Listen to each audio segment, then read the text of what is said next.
Hello, McIntyre's Football Fan TV. It's myself, Paul Neal, and Gary Spain. We're out here in Abbottstown. Jim Crawfords just announced his under-21 squad. His first squad since he's been announced as manager, and we might as well get straight into it. We'll go from the goalkeepers to the attackers. We obviously just came out of the room there with Jim. He was quite positive. We'll talk about that in a sec. But Caoimhín Kelleher, Gavin Bazoona and Ed McGinty at Sligo. Three fantastic goalkeepers. We're really starting to produce top-level goalkeepers, and they're coming through. Caoimhín Kelleher, Liverpool. Gavin Bazoona just gone on loan to Rochdale from Man City, signed a 2-year extension to his deal, so he's got a 4-year deal now essentially at Man City. And you got Ed McGinty in Sligo, who I think is one of the best goalkeepers in the League of Ireland already. Yeah, Ed's doing fantastically well for Sligo at the moment. Saved another penalty at the weekend. Really talented keeper. Caoimhín Kelleher, where better than Liverpool to learn the art of goalkeeping? Learning from Alison Becker, look, the best of the best, one of the top keepers in the world, and Jurgen Klopp is your coach. I mean, look, and he's heavily involved in Liverpool. He's played for the first team, he's been on the bench. Gavin Bazoona is somebody I'm really excited about. I've seen him from a very young age at Shamrock Rovers, played in the first team, played in Europe. Man City, they really wanted him. They paid big money, one of the biggest ever transfers, I believe, for an Irish player. Really dedicated young player, and Rochdale's going to be a fantastic opportunity for him. He signed an extension, an even longer term deal at City. So there's a lot of talent at goalkeeping level, and it's Darren Van Dijk is going to have a lot of pressure on him in the next year or two, I think, which is great to see. I still think Travers and O'Hara will too, because they're quite young too. Like, they are, yeah. You know, so I'm not writing them off either. Yeah, no, yeah. I mean, I'm just saying it's because if you go past Darren, there's you know, they're kind of within similar age brackets, not totally, but yeah. I mean, Mark Travers is still a young keeper learning his trade as well. Yeah. So I mean, yeah. Then just in the defence, we've got Leo Connor, Danny McNamara, Darragh Leahy, Conor Masson, Liam Scales, Luke McNally, Nathan Collins, Darragh O'Shea, Thomas O'Connor. Now, we've touched on a few of them. Obviously, we'll feel like the senior team maybe got away. People like Darragh O'Shea. Leo Connor not so much. I know he's played there already, but Darragh O'Shea, I think, of all the squad there, probably was the one who could have probably featured, but the only reason he hasn't is because he's such a key feature for the 21s, and he'd probably be a backup for the senior team. That's the only thing. Yeah, so I think he would have been backup for the senior team, but I mean, given that there was only 6 defenders in the senior squad, but I think Stephen Kenny did make the point that Darragh is such, as you say, a key player for the under-21s, and he will get to play and he'll get playing time, whereas he may not get much playing time otherwise, and he can be called up if needs be. So probably one of the unluckiest players given his form with West Brom. He was superb. Leo Connor has just played for the senior team, played against New Zealand last year, did really well. Has been a hugely talented player for underage, from the 17s right through to the 19s to the under-21s. Probably the move to Celtic hasn't worked out well for him yet. He's going on loan now to Tranmere, and it'll give him a great chance to impress, but a real talent for the future.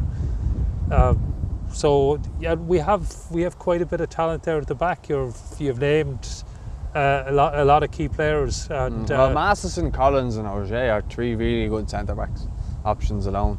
McNamara's gone on loan from Millwall to, I think, St Johnstone, Scotland. Darragh Leahy's obviously at Dundalk, played in Europe last week. I played very well, I thought. You know, then you're looking around. As you said, Leo Connor's gone to Tranmere now. Liam Scales doing very well with Shamrock Rovers. Played very well against Shelbourne the other night. Actually got in ahead of Lee Grace. So, you know, and he can play in a number of different positions. He can play left back as well, which he did against Italy, and done very well against Italy.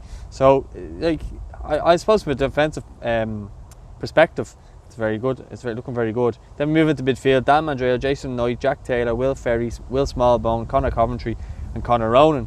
Now, Conor Ronan's obviously gone on loan to Grasshoppers Zurich. He's gone there for the year from Wolves. Conor Coventry featured a few times on the bench for West Ham last season, towards the end of the season. And this is only a couple of weeks ago. I say last season, it was a couple of weeks ago. Then you got Will Smallbone, Southampton's Young Player of the Year, and Jim touched on him in there about how he sees him as such a key player for him, and you know, his mam's from Kilkenny and how he's proud of the fact that his mam's from Kilkenny and stuff like that. So that bodes well for me anyway. The fact that Jim's worked him at under 18 level, wants to continue that relationship, wants to bring him in, wants to make him a key player for him, which is good as well. Will Ferry featured a few times on the bench for Southampton towards the back end of the last season as well. Dan Mandreo hasn't really featured for both this season, but he's a class act, and that might be, the rocket up the arse he needs now to start getting a few games in, because I don't know what's been going on with him. He's been carrying a knock or something, but maybe if he can get in a few games, sharpness and stuff like that, get back in the Bowes team. Jason Knight, if he can continue like he has been at Derby, he'll be a key player for 2021. Yeah, Jason Knight's actually someone who might feel he was a bit unlucky not to be in the senior squad as well. Had been played really well with Derby. So Conor Ronan's an interesting one, because he's already played in Slovakia, now going to Grasshopper Zurich, as you said. And it'd be a very different style of play. Nearly all our players are either in England or Scotland or here at home. And it'll be very different. And it really seems to suit him, the continental style of play. And he's featured a lot in our underage squads right up the years. So it'll be interesting to see how he fares out in the squad. Will Smallbone, as you said, proud mother from Kilkenny, looks a class act at Southampton. A player many expected to be in the senior squad as well, and possibly even playing against Bulgaria. But look, another player like his clubmate Michael Obafemi, who will come on to, that probably give a great option for Jim Crawford to have in the squad. Yeah, well, this is it as well. You might as well get into the forwards.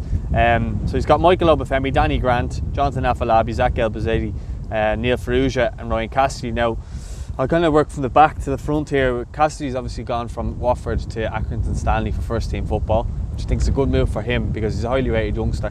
Knows what the goal is, wasn't getting a look in. Even when Watford were really struggling, he wasn't really getting a look in. Then you got Ferrugia, who was carrying a lot of injuries. Only really started getting back in properly to the team when Rovers won the cup final. I felt he was coming back from injury, and then since the season started, he started getting a bit of a run, and then the coronavirus came in, and he was probably going to be picked at that time by Stephen Kenny, who would have been manager, because Mick was still in charge, and all that kind of coronavirus kind of messed everything up. So it's good to see him back in there. Zach Elbazzadi, he's at Lincoln. I think you know what you're going to get from Zach. I think he's a class act. Good option out wide. Was very good for Waterford. Did really well in Toulon as well for Stephen, which Jim would be obviously well aware of as well as for the under-21. So he knows what he's got. And he's also been at West Brom with Darragh O'Shea as well. Yeah. So he's a really good option. And I'd like to see him kick on now in his club career and move up the leagues now. I would like to see Jonathan Afolabi, interested one. Will he stay at Celtic? I spoke to him a couple of weeks ago. Wants to fight for his place. So it'll be interesting. I think Leo O'Connor was coming back saying the same thing, and he's gone on loan to Tranmere. So will Jonathan get his chance? Will he move on, or will he go out on loan? Be interested to see. I'd like to see him stay, fight for his place. But I think either way, I think if he's playing under 21s, I think he's definitely good enough to get a couple of goals, and that might propel him. Yeah, I think he needs game time though. The problem can be for a lot of these players, they need first team football. So even Jonathan went to Dunfermline, so that was good for him, because look, he's a very strong, powerful lad as well. But up against in men's football, that'll really test him, and. He needs to get playing time. It would be great, it'd be fantastic if he was in the Celtic first team and got some time there. Possibly they've matches to catch up on. They've Europe coming up as well. They could potentially have a lot of games in a short period of time. So if he's in the squad and playing regularly, that would be fantastic. But if not, it would be great to see him going out on loan, because I think he's someone who needs game time. Yeah, and a player who I'd actually like to see getting a run out to 21, Danny Grant. He started off the season really well with Bowes, and stepped in seamlessly and almost has taken Dan Mandreo's place. Well, that's it. Yeah, and I mean, if you're looking at it, I mean, last season Dan Mandreo was probably Bowes' best player. Yeah. And you'd now still say he probably is, though. Well, yeah. Well, I would, but he's on the bench. So when you look at the talent Keith Long is actually on the pitch, you can't argue. You can't argue with the results, you know. So, but Danny Grant has been a revelation this season. He's been absolutely superb, and what else can you say? I who would start? Maybe both of them would start with the under-21s, but you have to think Danny Grant's ahead of Dan Mandreo at the moment. Yeah, and obviously he's going to be playing in Europe now this week as well, so it'll be interesting to see how he gets on there, and maybe he can make a stamp there as well, playing in Europe. But then just lastly, obviously the talking point within the senior squad, and now obviously the 21s, Michael Obafemi is in there. You know, he'll come in with his teammates there, Will Ferry and Will Smallbone. Jim Crawford spoken about his tweets and stuff like that, and just said it shows he cares, and I agree. I said the same. He must have been watching my after-match reaction, or after the squad reaction, sorry, because he said the same thing as me, and I do believe that is the case. Look, he believes he's hard done by, and you can see why. And I think even fans feel he's hard done by. I can't believe that he's not in there. But Stevens came out tactically, said why he didn't want him or didn't have him in the squad. Doesn't mean he won't have him in the future. But I think he should come in and let his feet do the talking now for the under-21s. Yeah, I mean, look, he's a hugely talented player. I mean, he scored last season. He got key goals, the winner at Stamford Bridge, equaliser at Old Trafford, playing against top teams in Europe and scoring goals, key goals. So he has a huge talent. He's definitely, and he's obviously played for a senior team and impressed. So look, he's a fantastic striker for Jim Crawford to be able to call on the under-21s and possibly propel us to a major tournament. We've never qualified for under-21 finals. It would be absolutely huge for Jim and for that squad of players, and just for the fans as well. Look, hopefully there will be fans when that finals are on next year, because I'd love to go. I'm sure loads of other fans would love to go, and it would be fantastic to qualify. If you've got the likes of Michael Obafemi, Will Smallbone, you have huge talent, Leo Connor, Zaka Bazebi, etc. Huge talent there, and it would be great for their development to play in an under-21 finals, and the players are there to bring us there. What do we need? I mean, we've 3 games left. We've 16 points from 7 games. Fantastic start so far. 6 points might even be enough. 9 will definitely be enough. You have to think 7 will actually do it as well to get us to qualify. And we've got massive games coming up for the senior team, but also huge games for the under-21s, and a great chance to get to the finals in Slovenia and Hungary next year. Yeah, I think that we'll leave it on that note. Just let us know your thoughts on the squad in the comments. Obviously Jim has made out that, you know, some players marginally missed out or whatever. Who would you like to see being called up if they weren't, in your case, in the squad? Gary's going to be over in Sofia next week for the Bulgaria game, so keep an eye on the channel for more coverage from over there too.